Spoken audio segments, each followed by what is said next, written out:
भारत 9 और 10 सितंबर को राजधानी में होने जा रहे G20 शिखर सम्मेलन की तैयारियों में जुटा है। 20 बड़ी अर्थव्यवस्थाओं के नेता दिल्ली में पहुंचने वाले हैं, लेकिन इस बीच खबर आई कि रूस के राष्ट्रपति व्लादिमीर पुतिन इसमें शामिल नहीं होंगे। नमस्कार, मनी कंट्रोल हिंदी देख रहे हैं आप और मैं शुभम। पुतिन को वैश्विक राजनीति में इन दिनों एक विवादित शख्स की तरह देखा जाता है और अब जब वे G20 समिट के लिए भारत नहीं आ रहे हैं तो ये खुद में एक चर्चा का विषय है। यहाँ सबसे बड़ी बात यह भी है कि इस खबर के बाद प्रधानमंत्री नरेंद्र मोदी और राष्ट्रपति पुतिन के बीच फोन पर बातचीत भी हुई। इस दौरान पुतिन ने पीएम मोदी को बताया कि बिजी शेड्यूल होने के चलते वे G20 में शामिल नहीं हो पाएंगे। साथ ही उन्होंने ये भी बताया कि रूस की तरफ से विदेश मंत्री सर्गेई लावरोव दिल्ली पहुंचेंगे। पुतिन का G20 समिट में ना आना कोई हैरानी की बात नहीं है, क्योंकि हाल ही में दक्षिण अफ्रीका में हुए ब्रिक्स शिखर सम्मेलन में भी पुतिन नहीं पहुंचे और वहां भी उन्होंने अपने विदेश मंत्री लावरोव को ही भेजा था। इससे पहले पुतिन पिछले साल बाली में हुए G20 सम्मेलन में भी शामिल नहीं हुए थे। अब सवाल ये उठता है कि आखिर पुतिन इस तरह के वैश्विक सम्मेलनों में जाने से क्यों बच रहे हैं। सबसे पहले जानते हैं कि रूस का इस पर क्या कहना है। तो पुतिन के प्रेस सचिव दिमित्री पेस्कोव ने रूस के मीडिया से बात करते हुए कहा था कि पुतिन दिल्ली नहीं जा रहे हैं। पेस्कोव ने कहा कि दिल्ली में होने वाले G20 शिखर सम्मेलन में पुतिन के जाने की कोई योजना यानी कि कोई प्लानिंग नहीं है।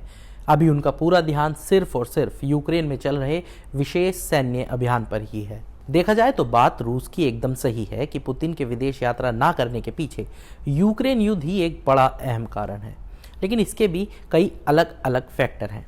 तो आइए डालते हैं इसी पर एक नज़र। सबसे ज़्यादा चर्चा इस बात की है कि इसी साल 17 मार्च को इंटरनेशनल क्रिमिनल कोर्ट यानी ICC ने पुतिन के खिलाफ गिरफ्तारी वारंट जारी किया था। ये वारंट अवैध रूप से यूक्रेन के बच्चों को रूस लाने के आरोप में जारी किया गया था। इस वारंट का मतलब ये है कि पुतिन अगर ICC के किसी भी सदस्य देश में जाते हैं तो वो देश अंतर्राष्ट्रीय अदालत के वारंट को लागू कराने के लिए बाध्य है।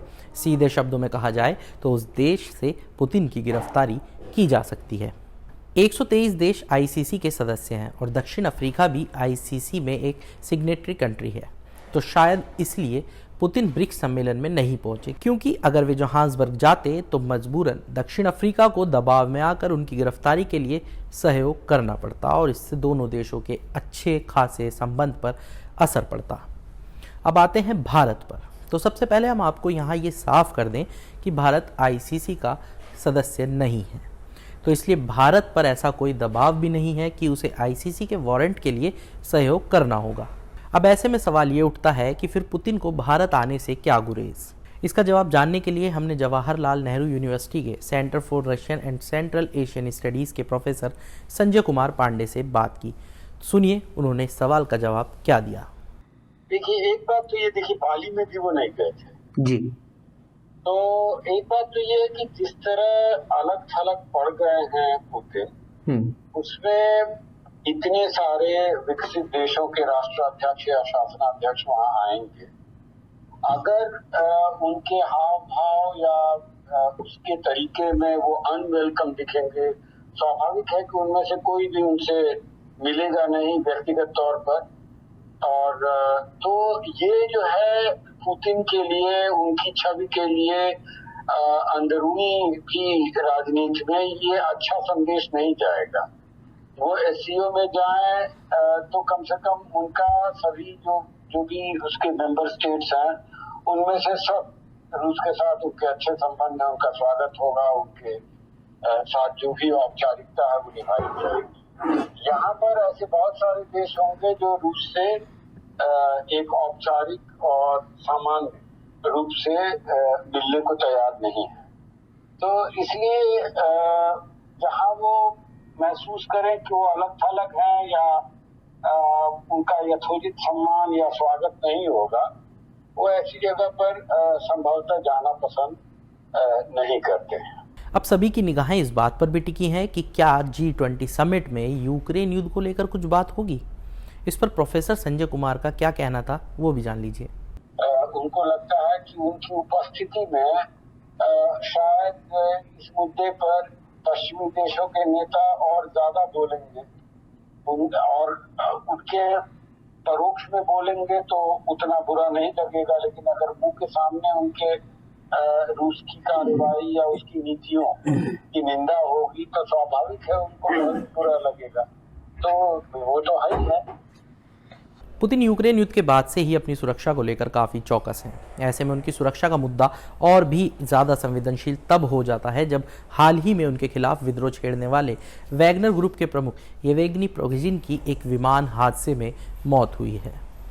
तो क्या इस कारण से भी पुतिन क्रेमलिन से बाहर निकलने से बच रहे हैं? तो सुनिए इस पर प्रोफेसर पांडे का क्या मानना है। इस तरह की भी बातें हो रही हैं और आशंका जाहिर की जा रही है कि उनको अपनी सुरक्षा को लेकर भी कुछ चिंताएं हैं। अब देखना पड़ेगा कि वो अगली यात्रा, ये प्रिगोजिन के हादसे के बाद अगली यात्रा कब और कहां करते हैं वो देखा जाएगा। और प्रिगोजिन को लेकर भी जिस तरह के सवाल खड़े किए जा रहे हैं, पश्चिम में जिस तरह की चर्चा हो रही है, जिसमें ज्यादातर पश्चिमी देशों का या वहां के विचारकों का ये मानना है कि अप्रत्यक्ष रूप से, अगर प्रत्यक्ष नहीं तो अप्रत्यक्ष रूप से पुतिन या रूस की सरकार का इसमें कोई न कोई हाथ है। तो ये सब चीजें जो हैं उनको असहज बना रही हैं और जिसके कारण वो आना नहीं चाहेंगे, उसमें वो भी एक कारण है। अब देखना ये होगा कि पुतिन रूस से बाहर किसी दूसरे देश की अपनी अगली यात्रा कब करते हैं। ऐसी ही तमाम बड़ी खबरों के लिए जुड़े रहिए मनी कंट्रोल हिंदी के साथ। तब तक के लिए धन्यवाद।